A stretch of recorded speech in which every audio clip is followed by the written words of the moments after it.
My dad shoved my 10-year-old daughter off her chair at the Christmas table. He looked her right in the eyes and said, "That seat is for my real grandkid. Get out." She hit the hardwood floor in front of 14 relatives, and nobody moved. Not a single person stood up to help a child. I did not scream. I did not cry. I simply said 4 words that made my mom drop her wine glass and my dad go pale.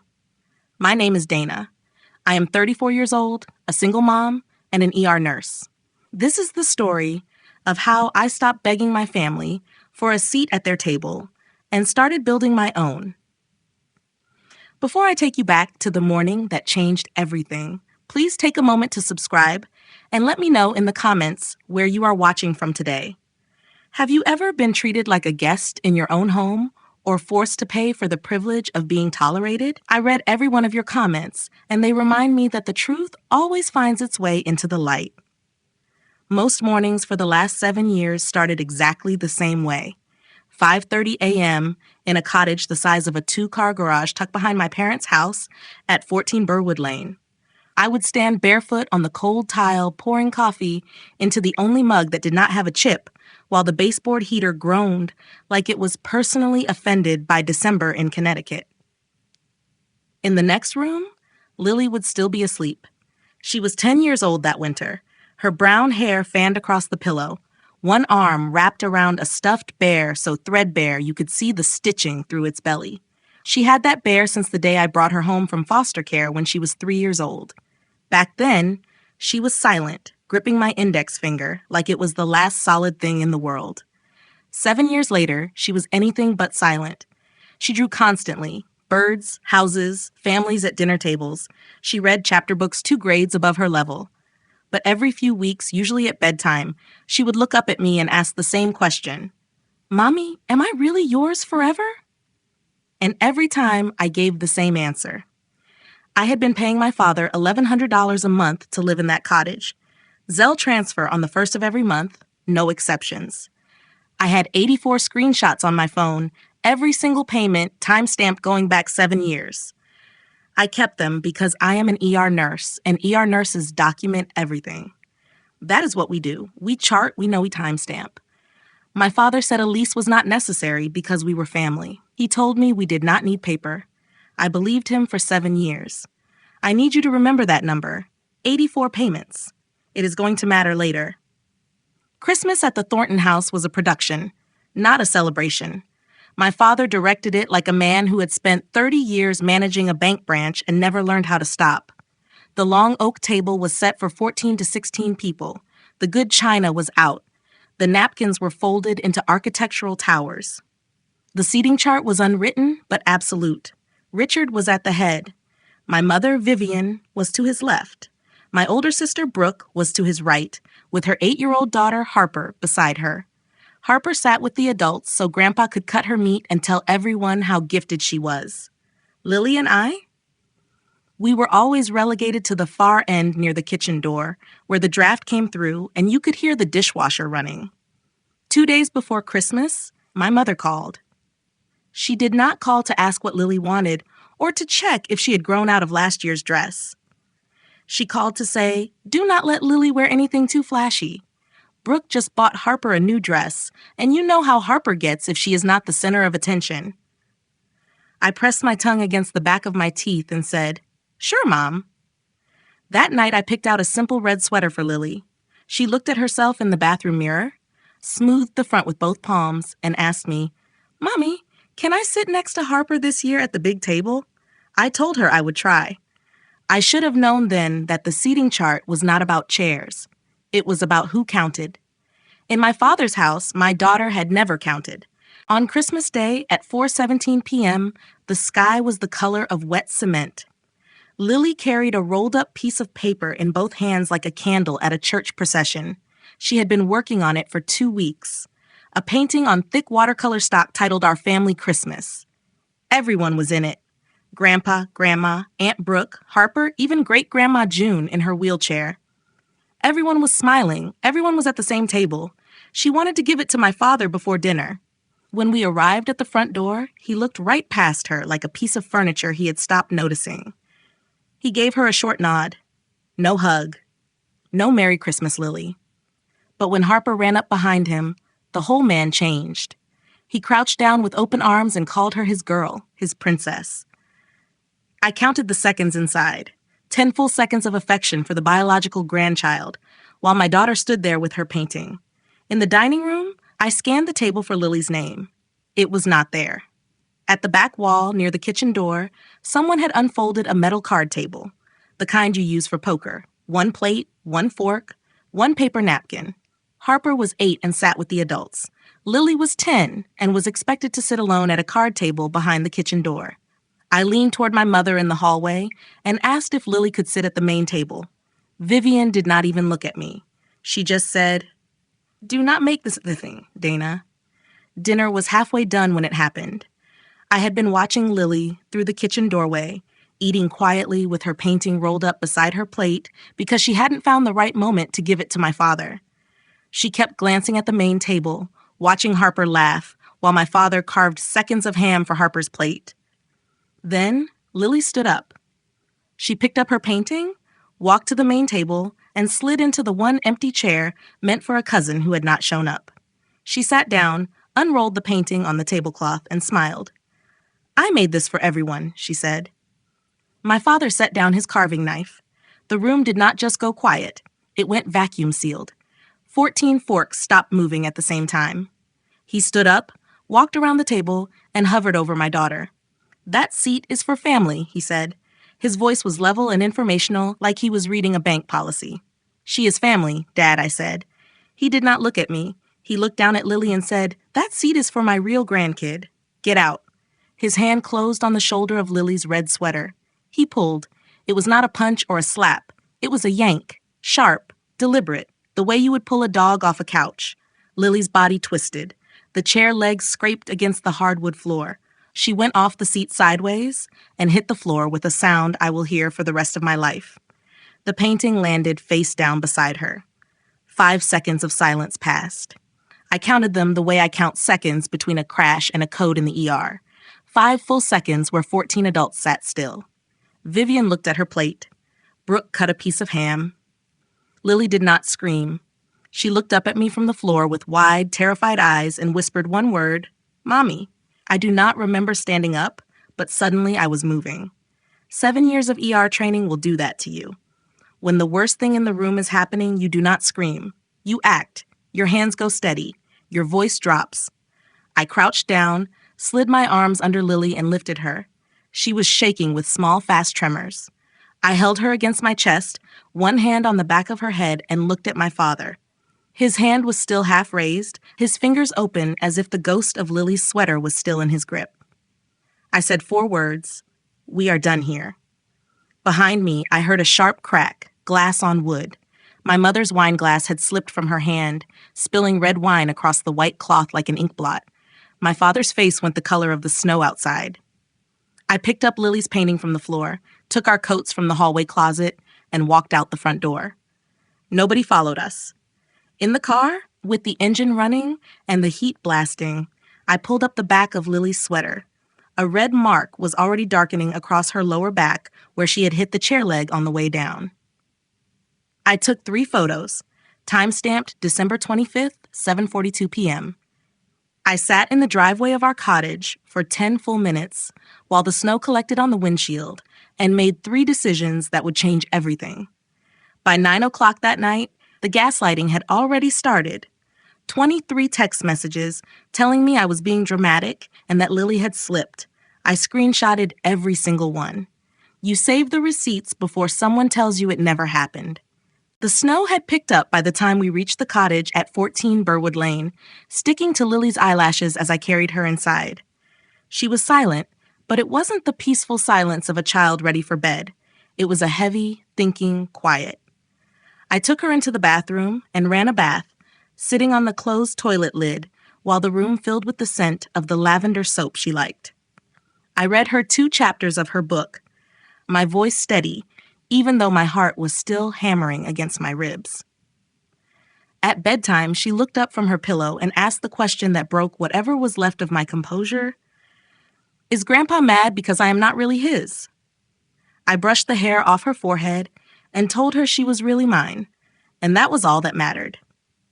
Once she fell asleep, clutching her threadbare bear, I walked into the kitchen and sat at the small table. This was where the ER nurse in me took over.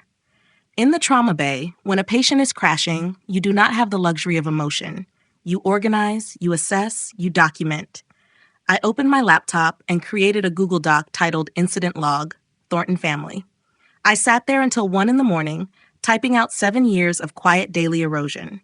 Dates, quotes, the things said to Lily, and the things whispered about her when they thought I wasn't listening. While I typed, my phone sat on the counter, vibrating with a relentless, rhythmic intensity. By 9 p.m., it had become a weapon pointed directly at my heart. There were 11 missed calls and 23 text messages.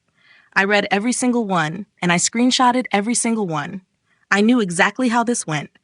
In a family like mine, the truth is a flexible thing, and if you don't pin it down, they will tell you it never happened. My mother's message came first. You ruined Christmas. Your father barely touched her. She is being dramatic, and so are you. Then Brooke. Lily slipped off the chair by herself. I saw the whole thing. Stop twisting it into something it wasn't. Finally, Aunt Linda. Richard didn't mean it like that. He is under a lot of stress. Come back tomorrow and apologize. Be the bigger person. Out of 23 messages, not one person asked if my 10-year-old daughter was okay. Not one.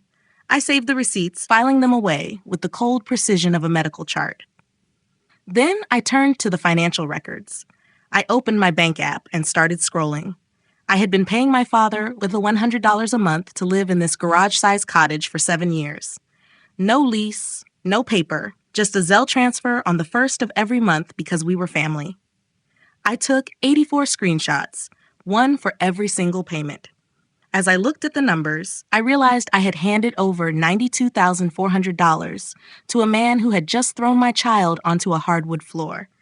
I had thought I was buying Lily a place in this family, but I was really just paying for the privilege of being tolerated. The next morning, December 26th, the knocking started at 8:14 a.m. It wasn't a polite tap. It was the flat of a palm against the door, hard enough to rattle the chain lock.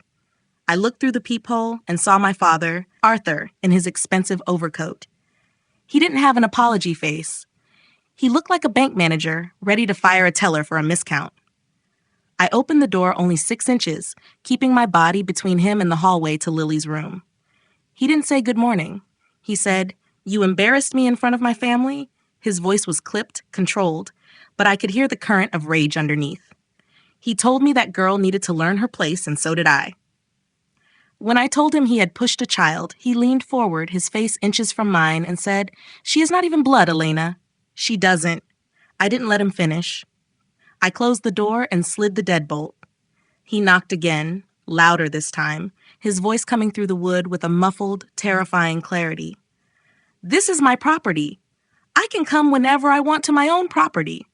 I didn't shout back. I pulled out my phone, opened the voice memo app, and held it 6 inches from the door. I recorded every second of his 47-second rant about his property and his house and how ungrateful I was. I stood there, phone steady, counting the seconds just like I count chest compressions during a code. Timestamp, December 26th, 10:14 a.m. As I saved the recording, a question I had never thought to ask began to form in the back of my mind. He kept calling it his property. He had used that ownership to keep me silent and compliant for 7 years. But as I looked at the 84 rent receipts and the recording of his rage, I realized I needed to know the truth. I needed to know whose property this really was. I was an ER nurse, I documented everything, and I was just getting started. December 27th arrived, with a sky the color of a bruised plum and a silence in the cottage that felt like a held breath. My daughter Maya was at the small kitchen table, her head bent over a sketchbook, drawing a series of complex geometric shapes that she called star maps. To anyone else, it was just a quiet morning. But to me, it was the aftermath of a digital and emotional explosion. My phone was still sitting face down on the counter, a graveyard of frantic, gaslighting messages from my sister Cassidy and my mother Margaret, all echoing my father's claim that I was destroying the family. As a software engineer, I am trained to look for the root cause of a system failure. I don't just look at the error message, I look at the code that allowed the error to happen. The error message was the red mark on Maya's back from Christmas night. The root cause, however, was something much deeper. It was the 80-year-old oak table, the fine china, and the house at 14 Burwood Lane that my father Arthur used as a throne to rule over us. He had used the threat of his property to keep me compliant for 8 years. I sat on the edge of my bed and dialed a number I hadn't called in months. My grandmother, June, lived at Maplewood Assisted Living, about 40 minutes east. She was 82 years old, with arthritic hands and a mind that functioned like a high-speed processor. She had been a third-grade teacher for 30 years, and she possessed a quiet authority that didn't need a loud voice to be felt. When she picked up, her voice was as crisp as a winter morning. "Elena, sweetheart, I've been waiting for your call." I told her everything. I told her about the seating chart, the card table by the kitchen door, and the moment Arthur's hand closed on Maya's shoulder. I told her about the sound of my daughter hitting the floor and the 4 words that ended my life as a silent servant. I waited for her to gasp or cry, but June was a woman who counted to 10 before she spoke so that her words would come out with surgical precision. "He pushed Maya onto the floor?" she asked. Her voice was level, but it had a chill that could frost glass. "Yes, Grandma," I whispered. And then he told me that because it's his property, he can do whatever he wants. I'm terrified he's going to kick us out. I've been paying him $1,450 every month for 8 years just to keep Maya safe, but I don't think it's enough anymore. There was a silence on the other end of the line. 10 seconds. I counted them, just like I count the latency in a failing server. Then, June made a sound that wasn't a laugh. It was the ghost of one. "His property?" she repeated. "Elena, who told you that house belongs to your father?"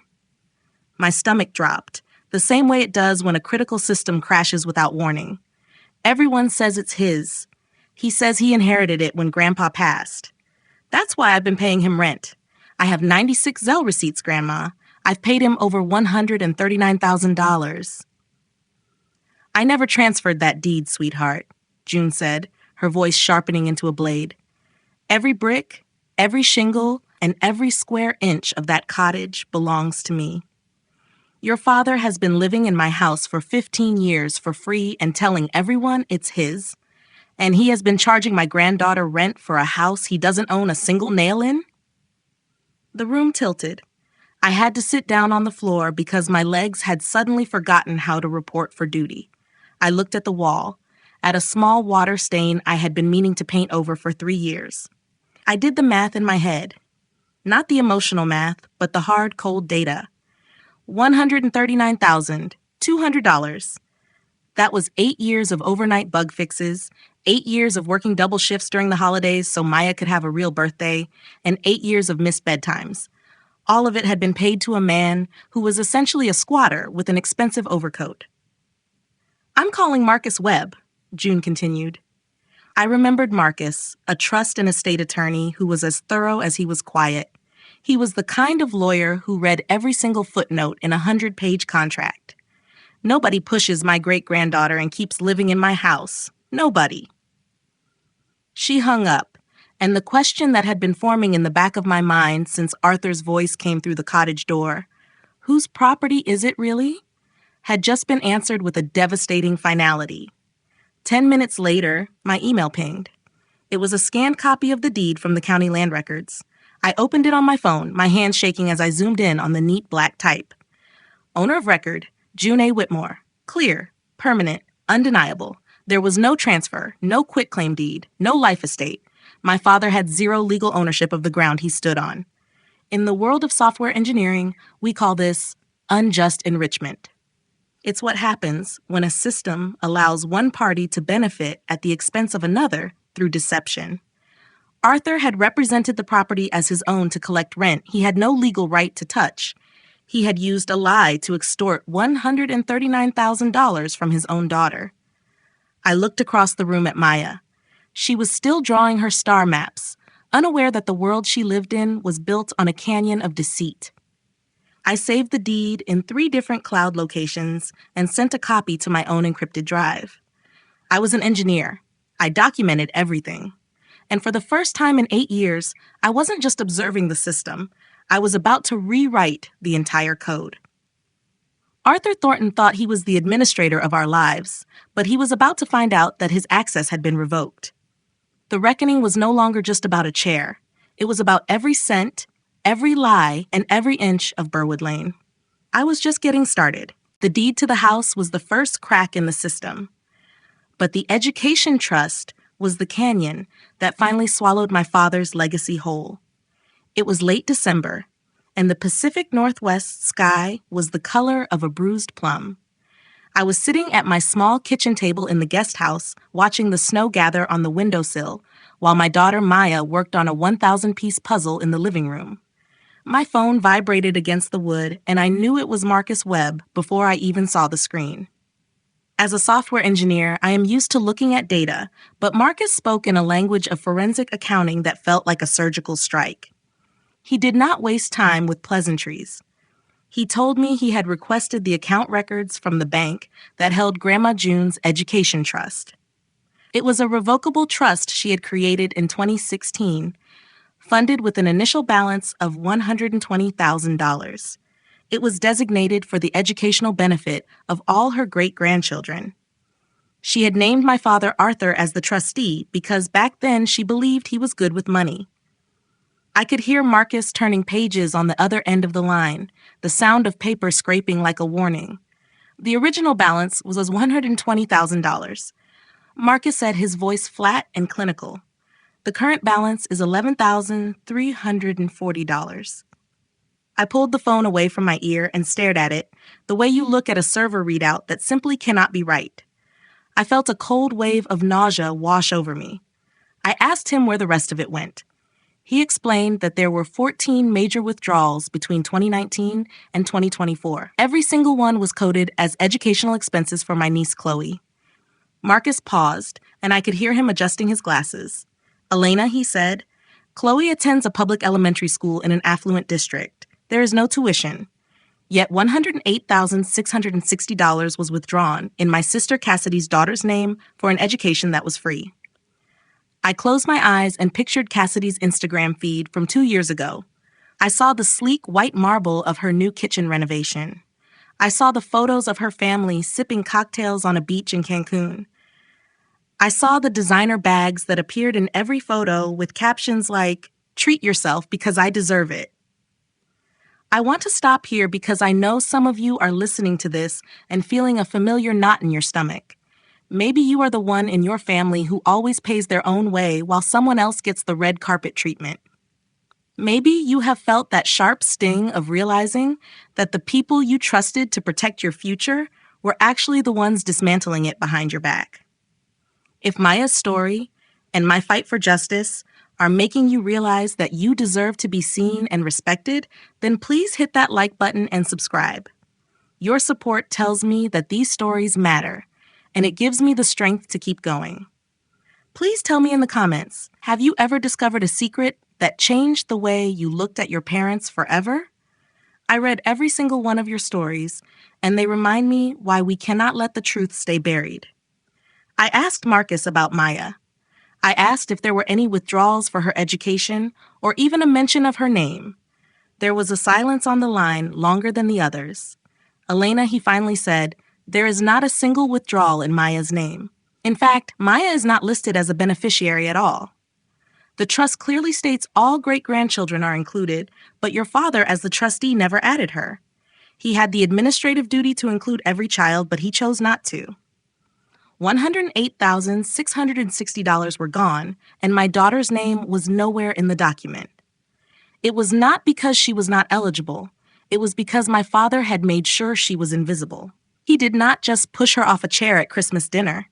He had been pushing her out of the family legacy for years. He had used her existence as a way to keep me working for free while he funneled my grandmother's money into my sister's luxury lifestyle. As a software engineer, I think in terms of permissions and access. My father had used his administrative access to delete my daughter from the family history. He had looked at a 10-year-old girl who drew star maps and read physics books and decided she was not worth a single cent of her own great-grandmother's legacy. The rage I felt was not the hot, explosive kind. It was a deep, absolute cold.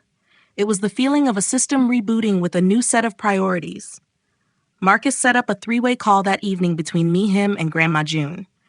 I sat at my kitchen table with my laptop open and Maya's bedroom door closed. I could hear the muffled sound of her audiobook, a story about a girl who befriends a dragon where everything eventually turns out right. I listened as Marcus walked Grandma June through the data. He explained the deed, the illegal rent I had paid for 8 years, the 14 unauthorized withdrawals, and the missing beneficiary. When he finished, Grandma June went quiet. I watched the clock on my microwave counting the seconds. 15 full seconds of silence. In the software world, we call this a hang. But in Grandma June's world, it was the sound of a woman deciding to fight. When she finally spoke, her voice was so calm it could have frosted glass. She told Marcus she needed 3 things done before New Year's Eve. First, she wanted the trust frozen immediately. Second, she demanded a full accounting from Arthur for every single dollar spent. And third, she ordered an amendment to the trust. Effective immediately, the sole beneficiary of the education trust was to be Maya Thorne. Marcus said yes, ma'am, with a level of respect I had never heard him use before. Grandma June did not stop there. She mentioned the house. She said they had been living in her house for 15 years without paying a cent while charging me rent. She told Marcus to give them a formal 30-day notice to vacate via certified mail. I started to ask if she was sure if my mother would be okay, but she cut me off. Your mother watched a grown man push a child onto the floor. Elena, she said, and then she picked up her fork. I am sure. I heard the click of the phone hanging up. It was clean and final like the closing of a heavy door. The trust was frozen, the clock was ticking, and for the first time in 8 years, I was not the one who was afraid. I looked at the manila folder on my desk and realized I was no longer a tenant or a servant. I was the person with the data, and the data was about to set us free. It was December 29th at 4 in the morning, and the guest house at the back of the Thorne estate was colder than I had ever felt it. In the software world, when a mission-critical system fails, you do not waste time on panic. You enter triage. You assess the damage, you identify the corrupted files, and you begin the process of a hard reboot. I sat at my small kitchen table, the blue light of my laptop screen the only illumination in the room.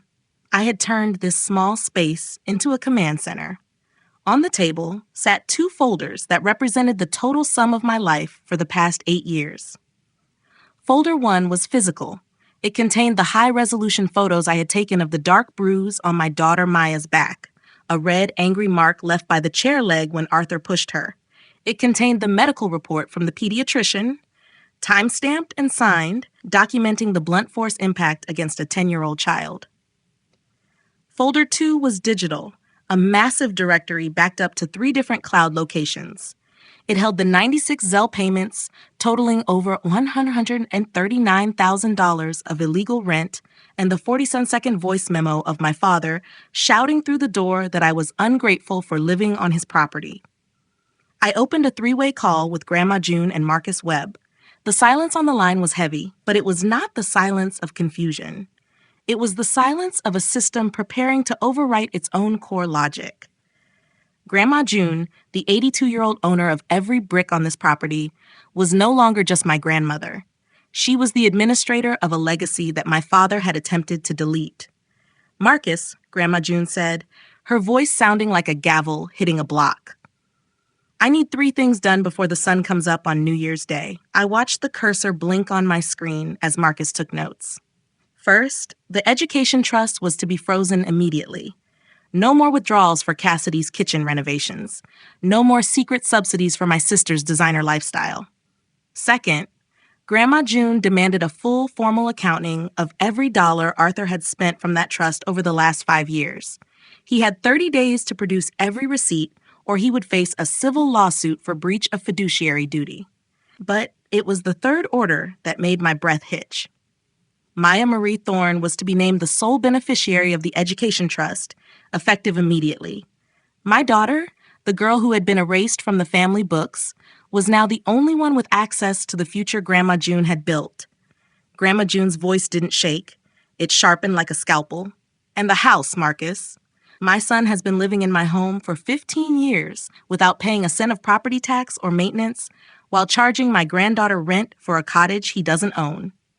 Send the notice. By noon that day, the legal machinery was in motion. Marcus Webb was standing at a post office in downtown Seattle, holding a white envelope that would dismantle my father's entire self-image. It was a formal 30-day notice to vacate, sent via certified mail with a return receipt requested. The language was clean, professional, and devastating. It stated that because no legal lease existed and the property was owned exclusively by June A. Whitmore, the current occupants, Arthur and Margaret Thorne, were required to leave the premises within 30 days. A separate process server was dispatched to deliver a duplicate copy in person. In the legal world, we call this belt and suspenders. You do not leave room for a person to claim they never received the message. I stood by the window of the guest house and watched as the delivery driver pulled into the long, circular driveway of the main estate. I saw the flash of the white envelope as it was handed over at the front door. I thought about the thousands of hours I had spent scrubbing those floors and watering those orchids, believing I was a tenant in a house my father owned. I realized then that I wasn't just a daughter who had been pushed. I was a creditor who had finally come to collect. The rage I felt was gone, replaced by a cold, analytical clarity. Arthur had used his administrative access to make my daughter feel like she was not real family. He had used a lie to extort over $139,000 from me while telling me I was ungrateful. But in the world of data, the truth eventually surfaces. The deed was recorded, the trust was amended, and the clock was now ticking. I looked across the room at Maya. She was still focused on her puzzle, unaware that the world outside our door was being rewritten in her favor. I realized that my job was no longer to keep the peace. My job was to be the firewall. I was the only person standing between my daughter and a family that viewed her as an outsider. As the certified letter sat in my father's mailbox, ticking like a countdown timer, I felt a strange sense of peace. For the first time in 8 years, I wasn't asking for permission to belong. I was the one who held the documentation. I was the one who had the receipts. And as Grandma June had said, nobody pushes my granddaughter and keeps living in my house. The system had been rebooted, the unauthorized users had been flagged, and the eviction process had officially begun. The invisible girl was gone, and in her place was a woman who finally understood that a seat at the table is worthless if the table is built on a lie. January 20th. Maplewood Assisted Living. The community room on the second floor felt like a sterile laboratory where a long-term social experiment was about to be terminated. It smelled of institutional coffee, lemon floor cleaner, and the heavy electric tension of a system reaching its breaking point. In my world as a software engineer, this was the final debug.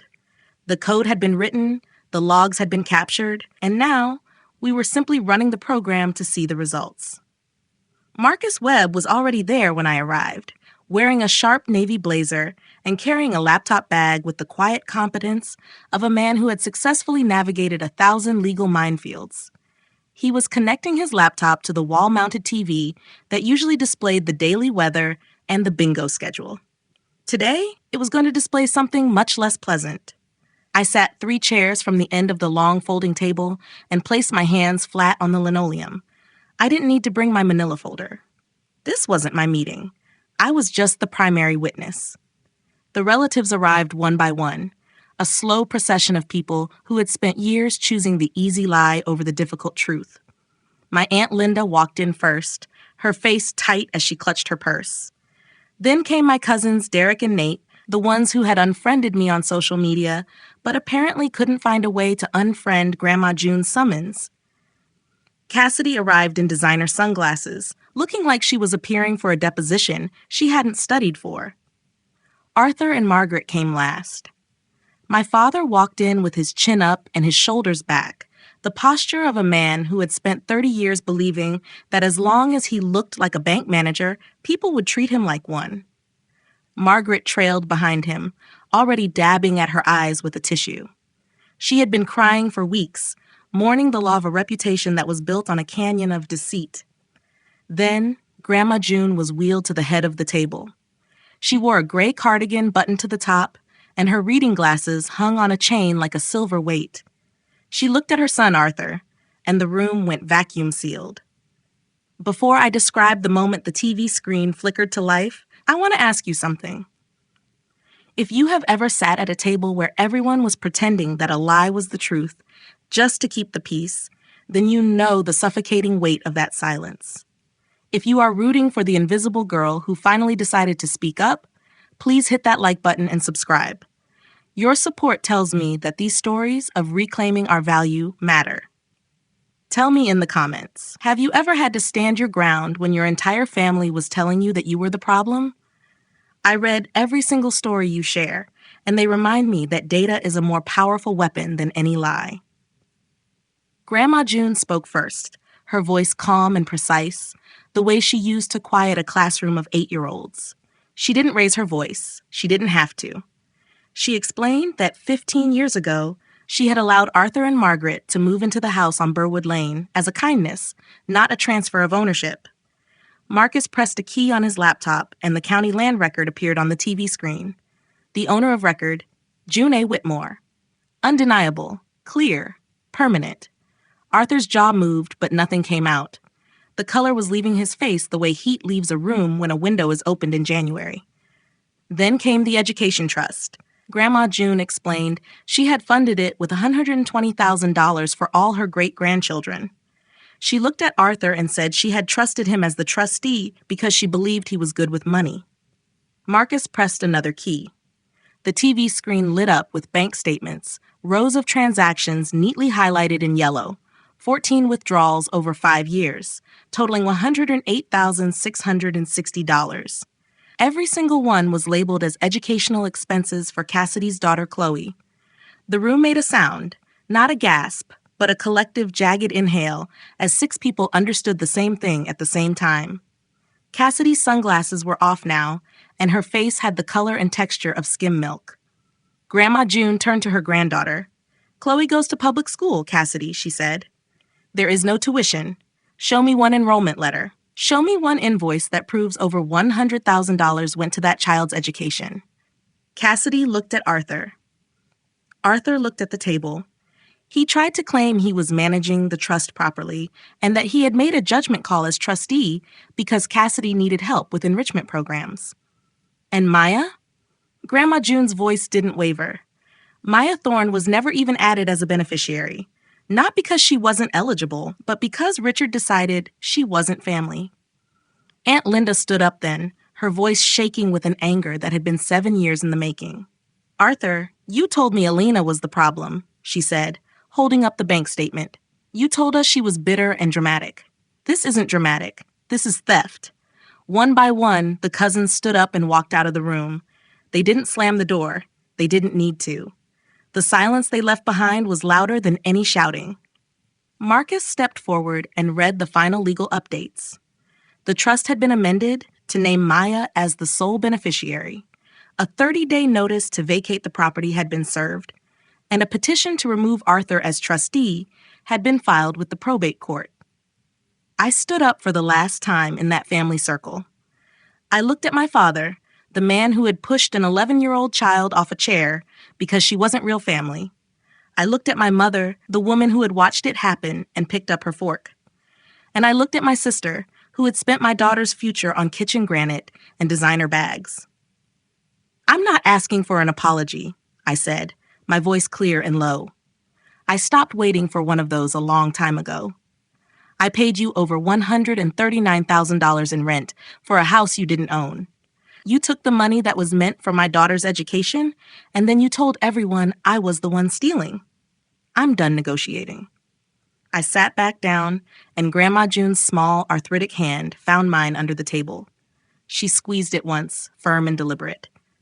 Arthur sat there with his hands trembling on the linoleum, a man whose administrative access had finally been revoked.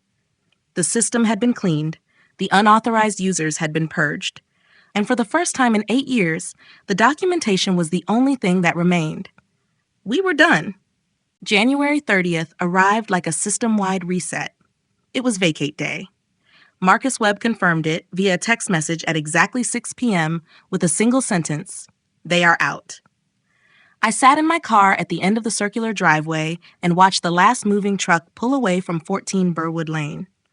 Arthur and Margaret had relocated to a 2-bedroom apartment in a nearby suburb for $1,900 a month. It was the first rent check my father had written in 15 years. He did not fight the eviction in the end because his pride could not handle an eviction filing on the public record. He knew a public record of failure would crack his carefully built image like a hammer through a window. He went quietly, which was the most dignity he had shown since this entire system crash began. The second week of February brought the next stage of the reckoning. The probate court granted our petition to remove Arthur as trustee. The judge's order was 3 pages of technical failure, citing a blatant failure to fulfill fiduciary duties. Marcus was appointed the successor trustee by Grandma June, and the initial trust transfer showed a balance of only $11,340. To fix the corruption in the account, Grandma June added a $40,000 deposit from her own personal savings. Maya's name was finally on the first page of the document, clear and undeniable. By the 3rd week of February, the Child Protective Services investigation in Seattle concluded. The caseworker's report was an objective log of the physical contact, the bruising, and the medical data provided by the pediatrician. It documented the 18 witnesses who sat in silence while a child was assaulted. Arthur was mandated by the state to complete an intensive anger management program. Failure to comply would result in a permanent restricted contact order. He also sent a cashier's check for $17,400, representing the maximum recoverable amount of the illegal rent he had extorted from me. It did not replace 8 years of labor, but it served as a 12-month security fund for Maya's future. Cassidy held out longer, but Data does not care about stubbornness. Marcus sent a formal demand for the $108,660 in unauthorized trust withdrawals, outlining 2 options: full repayment or a civil lawsuit for fraud and breach of fiduciary duty with Arthur named as a co-defendant. They settled in mid-March for $60,000, payable at $20,500 per month over 2 years. I heard through Aunt Linda that Cassidy sold her luxury SUV, replaced it with a used sedan, and canceled her family's summer vacation. Her husband was apparently blindsided by the scale of the debt when the demand letter arrived. I did not feel a rush of victory. I just felt a sense of relief, like a server finally coming back online after a long and exhausting outage. I told Marcus I didn't want Cassidy to suffer. I just wanted Maya to have what was always hers. In May, as the apple blossoms opened along the fences of Burwood Lane, we moved into the main house. Grandma June insisted, telling me that after 15 years of Arthur calling it his, the house should finally belong to someone who never claimed to own what was not hers. Marcus handled the gift deed transfer from June to me, clean, legal, and real. Maya chose the upstairs bedroom with the wide windows that overlooked the backyard. She stood in the doorway for a full minute, watching the sunlight hit the hardwood floors in wide yellow stripes. "This is mine," she said. "This is ours," I told her.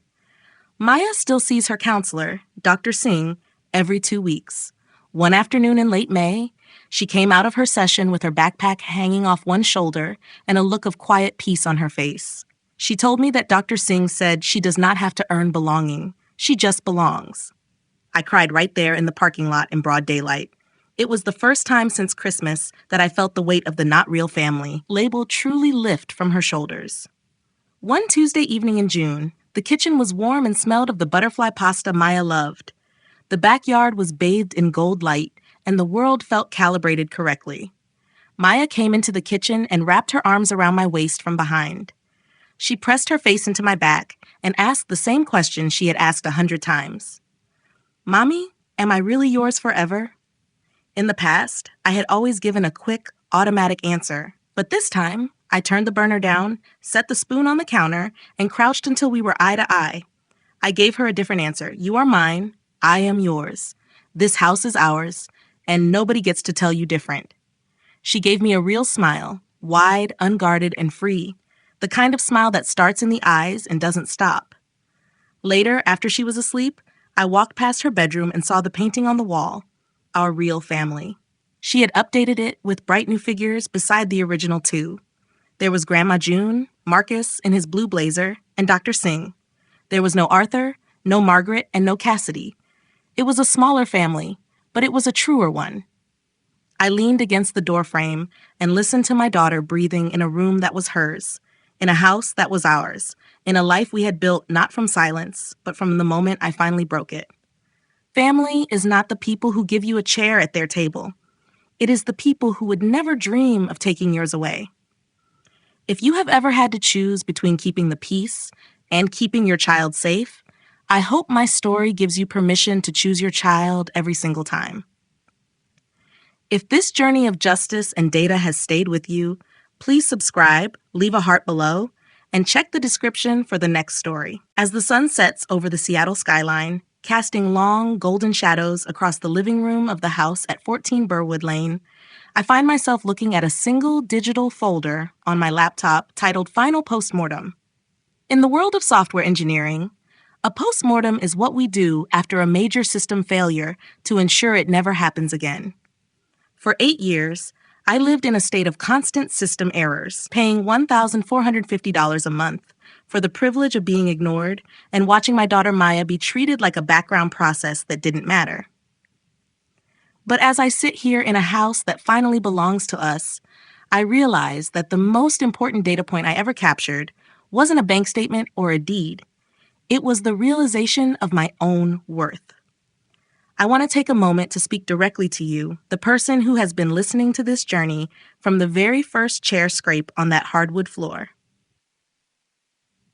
If this story has made you look at your own life and realize that you are being asked to pay for a seat that should be free, then please like this video and subscribe to our channel. Your support allows us to keep documenting these truths and building a community where nobody has to face a bully alone. Tell me in the comments, have you ever had to walk away from a table to find your own peace? I read every single one of your stories, and they remind me that we are not just victims of our history, we are the administrators of our future. Looking back at the logs of the last 8 years, I see a woman who was terrified of making noise.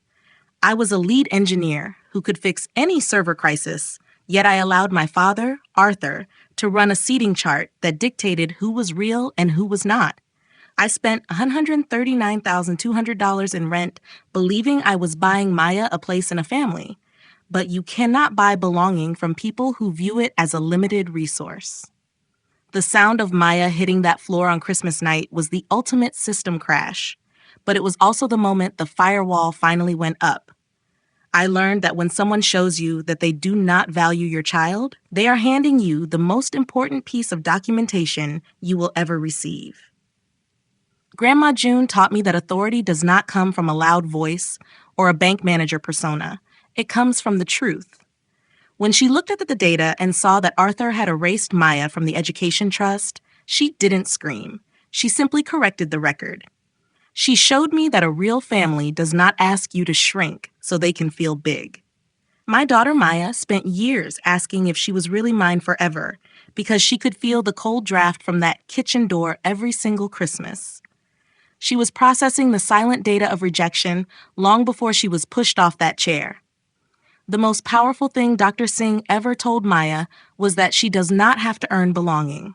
She just belongs. That is the core code I want you to take away from this story.